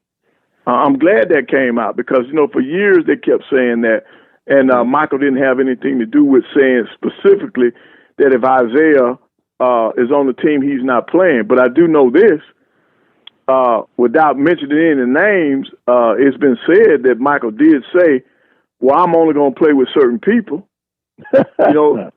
So, but he did not mention it. He didn't say, I don't want this person or I don't want that person. He just said, I'm not going to play with certain people. And his guys knew who he was talking about. Mm-hmm. So now they may have been the ones that told him, hey, if y'all want Michael, you better not put Isaiah on this team. And you know, from his just presence on the court, Isaiah Thomas maybe 6'1", but he was tough as nails. And that smile that he had and stuff, don't be fooled about it. He would go after people, and he had a mental toughness. And I want to say Bobby Knight said the toughest pound for pound player. And he's coach. Yep. You're right. So to play for Coach Knight, he was going to be tough. If he played, back then they were doing 4 years, so I think Isaiah did all 4 of his. But, even if you can last a year on the Knight, you're going to change. Yeah. Yep. And again, his performance against the Lakers when he injured his ankle and just toughness. And he did basically say if they had to do it over again, when they lost to the Bulls and they didn't shake their hands when he went off the court. And I thought about that. In the emotions of things, sometimes you do make mistakes. Right. I know I've done it. Right. That's true. Oh, I know I have. I've been in the game and didn't want to shake a coach's hand. Or I shook his hand so hard I made that vein pop up in his forehead. Oh, no. Wow, not you, Coach Fenway. Oh, yeah. Well, and then you look at the national shows afterwards. They had Isaiah talking about it, and I made a statement. I said, I wonder if they have talk, or if they haven't, would they talk, face to face, one on one? I think it's too far gone. I think that's water under the bridge now. I don't think Michael. If you notice, Michael didn't even want to comment on it. Mm-hmm. But see, stuff like that Detroit did when they walked off without shaking hands. All that played into this perception of the bad boys. Right, and particularly Zeke, because Isaiah was the only one on that team that's going to get a shot at being on the dream team. And so the other players that saw them treat the Bulls like that, they didn't want to have anything to do with it. But so he hurt himself. Isaiah made a great point on another show, talking about the documentary. That type of basketball that they were playing, it was very physical back then. Right, you can't play that now. Right, and it wasn't just Detroit. I thought Boston, oh my. My blood pressure would just go up watching them because I was a Laker fan at the time. They were very physical. I mean, it just wasn't Detroit. And he said, we got pegged as the bad boys, but there were other teams playing that type of style. Right. The example was Boston. But Boston, the Knicks. Oh, yep. Man, they were right now. Miami got play tough. Yep. Right. Any team that Barkley was on, you come in that lane, you're gonna pay for it. Well, what they call it, the Jordan rule in the documentary, but no layup rule. It was physical, and I've heard many of those guys say, even a couple of years ago, we couldn't play now because hand checking is called a lot more, and they said Michael Jordan would average 50 points. Yeah, but you know what? That kind of play, it wasn't just on the professional level. People did that in college. I give you an example. I brought a team down to Southern when Tommy Green was coaching. Mm-hmm. I had Desmond Cambridge, who was a point or two guard for me, and then I had a 3-man in Terrence Van Leer. The first 2 plays that I called for them kids, it called for them to make a cut through the lane. Mm-hmm. Both of those kids end up under them statues for the first 2 plays of the game. Wow. That Tommy had them kids to chuck them out of bounds. Now tell me why I couldn't call them 2 plays no more, because them boys tiptoed the rest of the night. So see, that wasn't no flagrant call, huh? Right? No, wasn't no flagrant back then. That's just a foul. He gave up 2 fouls to set the tone. Say, A&M, we not gonna have this tonight. Y'all ain't finna come up in here. The basketball at the Stanchard, you know, the basketball support. That's where they ended up. Yep, both of them. And to this day, we laugh about that. When I have a reunion with my team, that's one of the first things we laugh about with them 2 guys. Wow, yep. I didn't see. No, it was just a regular foul. Yeah. right. and so the stuff that the bad boy was doing back then, they were just regular fouls. If they do that stuff now, they're gonna be suspended. Yeah, and big fines. Big fines. It's a different type of ball now. It was very physical, very physical back then. But boy, that was an interesting story there. Very interesting. Mm-hmm. God rest his soul. Yep. Green, yeah. Well, Coach, speaking of that, one last thing. Speaking of defense, we talked about the type of defense that you like to play when you were coaching there. More man-to-man, correct? No, I played them both. Now, man and zone. It depends on what your team was doing. Okay. I know man-to-man. Right. I had to look at the personnel. Could we match up with you in man-to-man, number one? Number two, is this going to be a game where I got to get that score up there? If so, I'm going to sit back in the zone so my kids can rest a little bit, and I already have my lanes filled. Because out of my zone, my lane, you already in your assigned lane. We had assigned lanes. You just don't run all over the floor. I told you it was organized chaos now that I created. I understand. And that's why I'm going to ask. Was it multiple zones, or there was one particular zone? No. There were multiple zones, but the situation would dictate it. Like, for instance, if I'm on you at the beginning of the game in one defense, if you had to call a timeout because of what we're doing, when you came back on the floor, you didn't see that same defense. You know why? Because if we frustrated your kids with it, and you went over there and diagnosed it or diagrammed something else for them, I come out of that so your kids will forget what they're supposed to do, and then I'm coming back later after I've made you go up and down that floor a couple of times. Because see, when you get tired, a tired player will become afraid. A tired player will become afraid on the floor, and so when we change that defense up, we'll give you an opportunity to forget about what your coach just told you because we're not going to do the same thing. And then we come back and bring it later. Right. So it's all kind of situation of basketball. Shooting a free throw, we're going to change our defense. If you shoot a free throw, we change it up. We change it up. We're not going to give you the same look. I got to try to keep you off balance. Yeah. And that's what we try to do it. Well, that makes sense, but I know I saw a lot of full court pressure. Yeah, man to man. Yeah. Yep. And we did some run and jump. We gonna zone pressure. But my man to man, something in the half court, a lot of times it was not a man. I wanted you to think it was a man, so you run your man off there. That's why it wasn't working. Sound like what could be Dale Brown used to have that. What was that defense? The freak. No. This way we call mine man-to-man and zone. Right. Boxing one. Well, it was some kind of combination. Right, and see up here we call it the kitchen sink defense. You might get anything. and that's probably what Dale Brown had, but just gave it another type of name. Yeah. Interesting as always. Well, Coach, we appreciate the time. And, okay, good. We'll talk with you next week, and I'm going to say the same.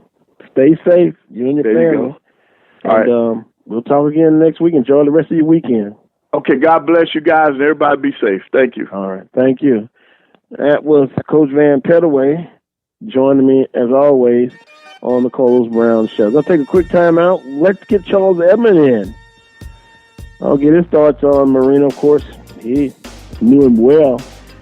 And I don't know if I'll put him on the spot. Maybe for next week I'll have him, because I didn't do the assignment like Coach Pettaway said, wanted to get his top 5 players that he saw in his broadcasting career that came through the Southwestern Athletic Conference, or he can give his top 5 of Alcorn State. I did get some other people in an email, and by the way, the Carlos Brown Show at gmail.com. You can give me a question or comment via that way. So, with that being said, I'll try to implement in some text messages that I've gotten here in the last couple of minutes. As always, appreciate you. So, take a quick time out. You're listening to the Carlos Brown Show on the Open Mic Broadcast Network and Spreaker.com. Be the one with courage to fight child abuse. All Texans must find the courage to fight child abuse. Learn the signs and symptoms and report suspected abuse to appropriate authorities. Learn and know these warning signs. A child who undergoes changes in behavior, appetite, or routine. Watch for unexplained injuries, a change in academic performance, or loss of interest by a child in regular activities. Trust your instincts. If you suspect something, do something. If you believe a child is in an abusive situation, please call the Texas Abuse Hotline at 1-800-252-5400. Be the one with courage. To find your local Children's Advocacy Center, visit onewithcourage.org. On behalf of children, thank you. Thank you. Thank you.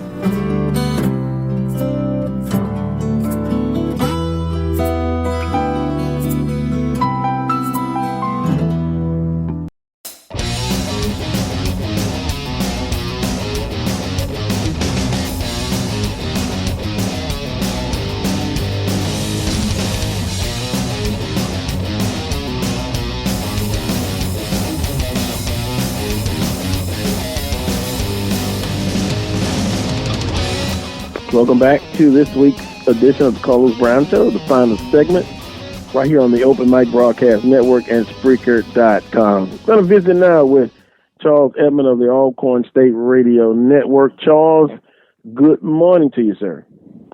Good late morning and early afternoon. Oh, well, in about 19 minutes, you're technically right, huh? Can I use that one, mid-morning?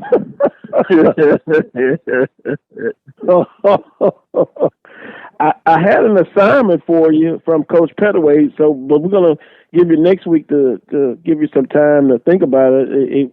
You couldn't possibly do it in 20 minutes, but he wanted to know in your broadcasting career, some of your top 5 that has come through the conference in basketball, or if you want to do a top 5 in Alcorn State basketball. Okay. How you would rank them? So I'll give you the next week. See, I'm a fair guy. Don't believe what people tell you.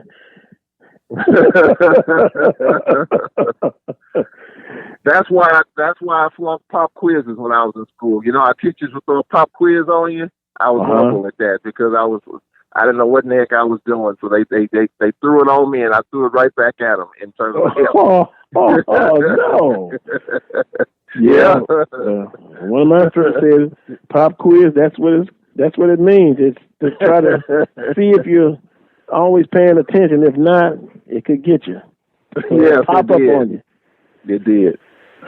So, with that being said, had Dean Barnes on today, and I'm going to ask you what I talked to him about. And, of course, as we speak, the service is being streamed. Marino Cassim, Coach Cassim, the Godfather. Kind of get your thoughts on the coach, the person. Yeah, you talk about the pillars of the Southwestern Athletic Conference. You talk about the pillars in terms of HBCU football, and of course the late Eddie Robinson, and now you can add Marino Cassim to that list. The Godfather. I saw him recently. I had a chance to MC the funeral of Shirley Walker's husband, the late Lonnie Walker, and Coach Cassim and his wife Betty were right there in the front row. And so, I mean, Coach was looking good, and you know, he didn't miss a beat when it came to Alcorn football. I got a chance to get to know him a little bit when he was athletic director for the second time.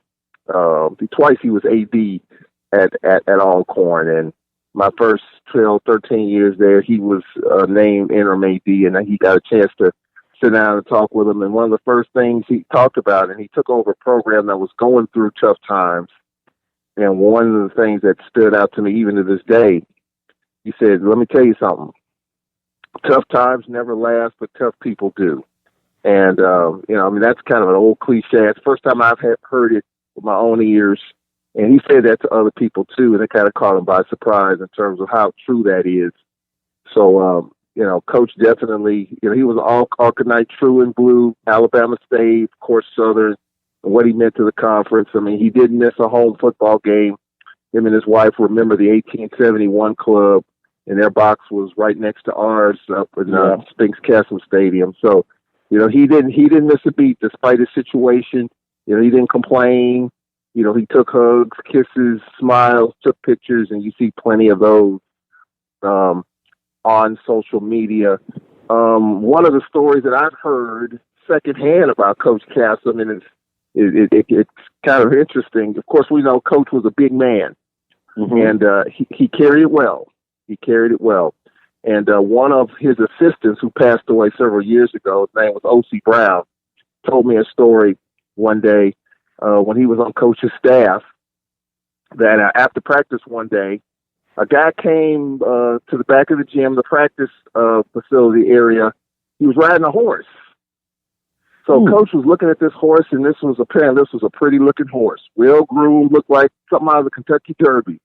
So Coach was like, man, that horse looks good. He said, man, I wish I can get on him. Wish I can ride him. And the guy said, yeah, Coach, you can ride him. And Coach was like, really? And the guy was like, yeah, get on it. So, of course, as I said, Coach is a big man. So when Coach got on that horse, you can just imagine what happened. The horse just kind of went sideways on him. So it was a really funny story just in terms of how the horse was trying to get adjusted to Coach Castle and vice versa. It was kind of a funny story the way it happened. If you had a video camera to see how that transpired, you would have got a pretty good laugh out of that. So that's one of the stories in terms of Coach Castle, and just he tried different things, and obviously as an original pillar of HBCU football and the SWAC, he tried a lot of different things, and it definitely worked for sure. Yeah, I got a chance to interview him twice, and both times, director of athletics at Southern at the time, and I was on the AM station. It's defunct now, AM 1300. Used to be in Baton Rouge, and Charles, the interview I was on from 9-11, so he was scheduled to come on for 9:30. So he was there before 9 o'clock. Yeah, in the little lobby area, and I could see him, and he's eating a breakfast sandwich. But don't do that in front of me. I'm gonna say it, and so I said it on the air, and now he can't hear me.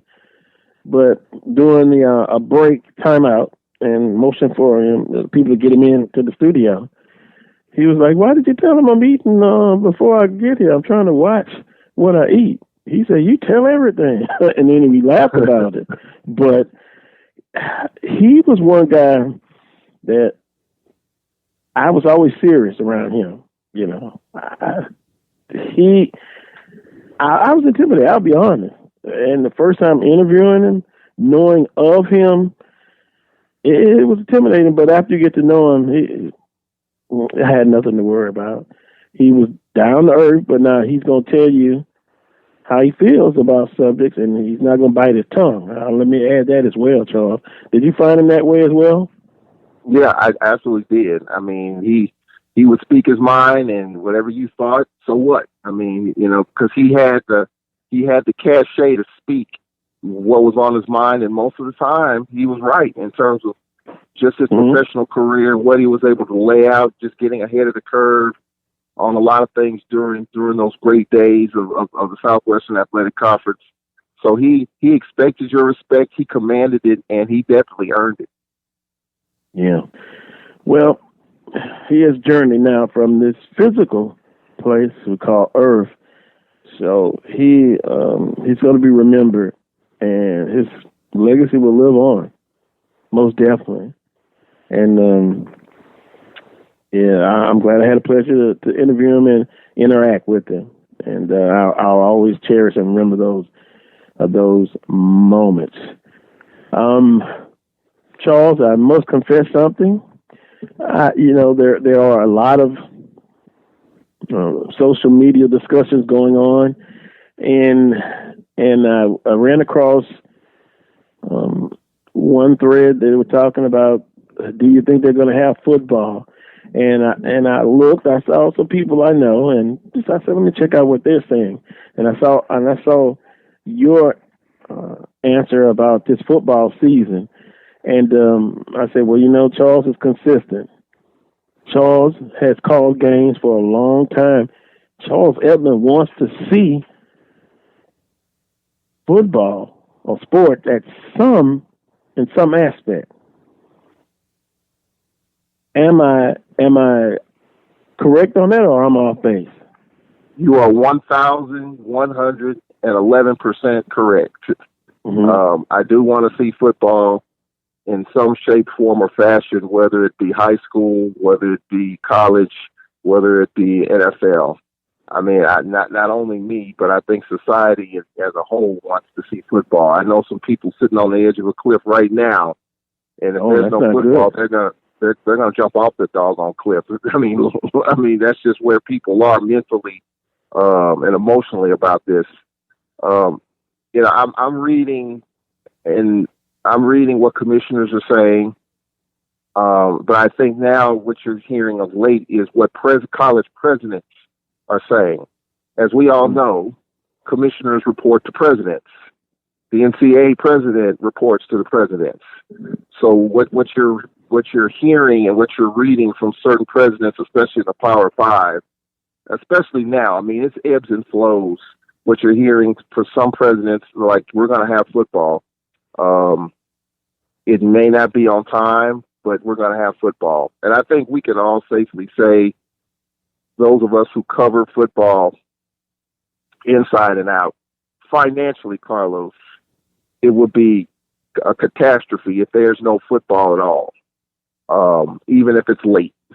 There's no way that football can't happen from an economic standpoint. I think that's where we're going to be leaning, as we go forward. It's the safety versus the economics.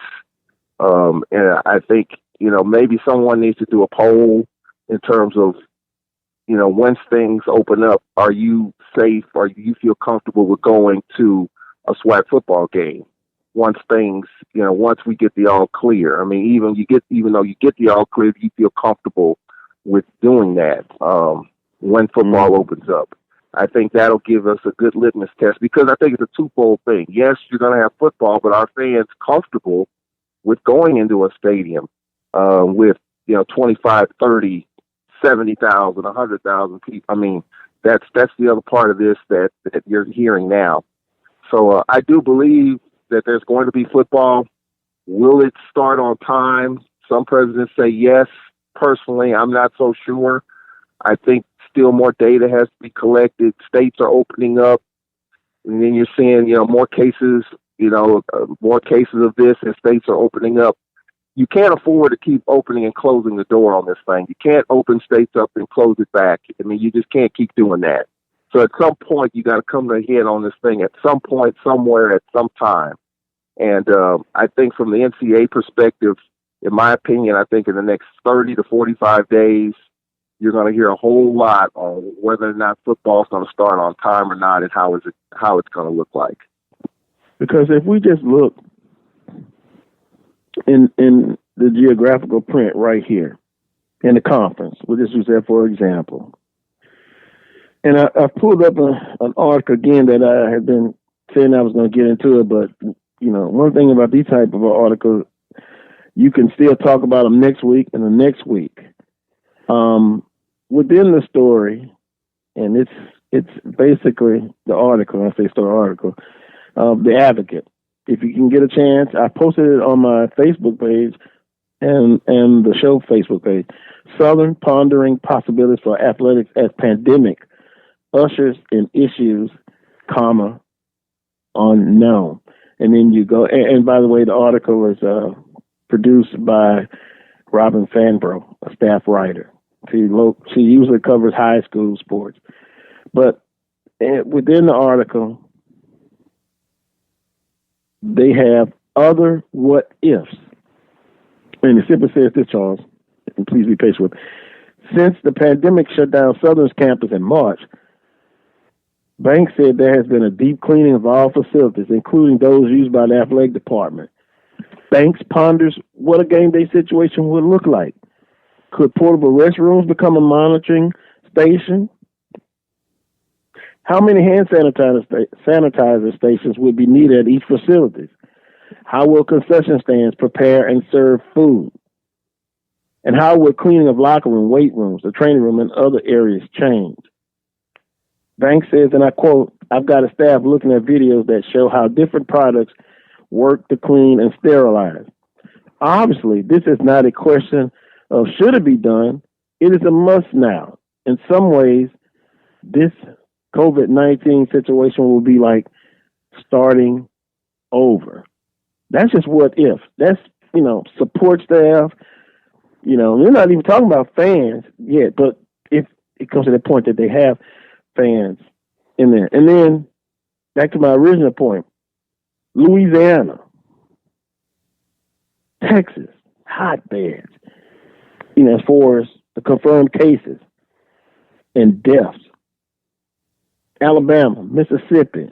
So if you're coming from Alabama where it's there, but it's not as prevalent in Alabama, for lack of a better word, then you come to Louisiana. As Dr. Ponton said, my first guest,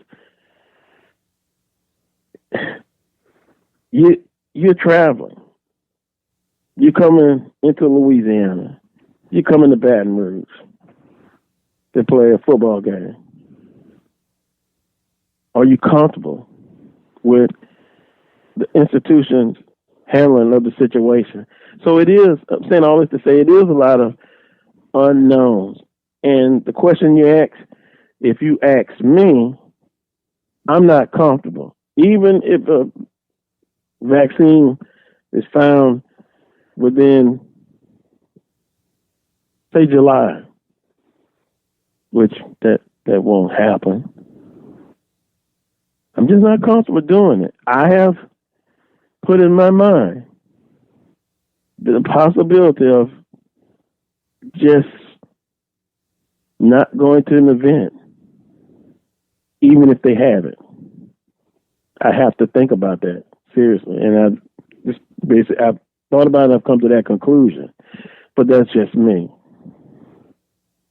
Charles, it's unprecedented times and it's a lot to think about. And that's kind of why. Go ahead. I'm sorry. Oh, I'm sorry. We've got about 3 minutes left. No, go ahead. Okay, yeah. I'm sorry, Carl. I mean, what Roman Banks says is exactly the case, and you're gonna need more people. You're gonna need more hands on deck to make that happen. I mean, so you're just talking about A.W. Mumford Stadium, in which Alcorn's coming to Southern. They got big home games. We got big home games. Jackson State. You're gonna need a lot more hands on deck to make that happen. I mean, that's just not at our stadiums, but every stadium. I just think that there's a lot of nervousness in terms of what people are thinking right now. And because this thing doesn't start for another several months, you just don't know where we are. You've already made the commitment that you're going to probably, sit some stuff out. For me, it's my job. I'm going to do everything I can to spray and sanitize. I got enough sanitizer to clean the United States in my house. I can tell you that right now. I heard that. I can clean the whole country at my house. I mean, that stuff's hard to get. You planned well. Yeah, and I mean, I'm doing what I can. I'm spraying my shoes when I get home. I'm washing clothes every day. The stuff that I mean. That's the stuff that the health people are telling you that you need to do to wash that stuff off of you as best as you can. Do as best you can. And I think there's some very difficult decisions. And I think the consumer is going to drive this too. I mean, the fans are staying at home. even if you open things up, if fans, and even you see restaurants, you see malls, and malls are kind of empty. Some are filling up a little bit, but not at the level that you'd expect. You know, if the consumer is saying, you know what, if they're like you, Carlos, they're staying at home and they're just not comfortable with getting out and about in that setting, you know, the economics is going to draw, or lack thereof, is going to drive a lot of these decisions. So I think. On that note, Charles, we're literally out of time, but we'll continue next week, the same point. And when you got 30 million people furloughed or laid off, that is just horrible. Who's going to be able to? Anyway, we'll continue this next week. That's a whole nother conversation. Yeah. Well, be safe, brother. Enjoy the rest of your weekend, and we'll pick this up next week. All right, you guys stay safe. Yes, sir. Thank you. I want to thank Dr. Michael, Brother Prince, producer.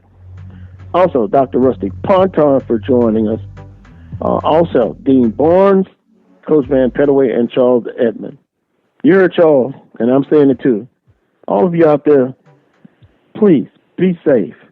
Enjoy the rest of your weekend, and make sure you tune in next Saturday at 10 a.m. for another edition of the Carlos Brown Show, heard exclusively right here on the Open Mic Broadcast Network and Spreaker.com. Until next time, as always, peace and God bless.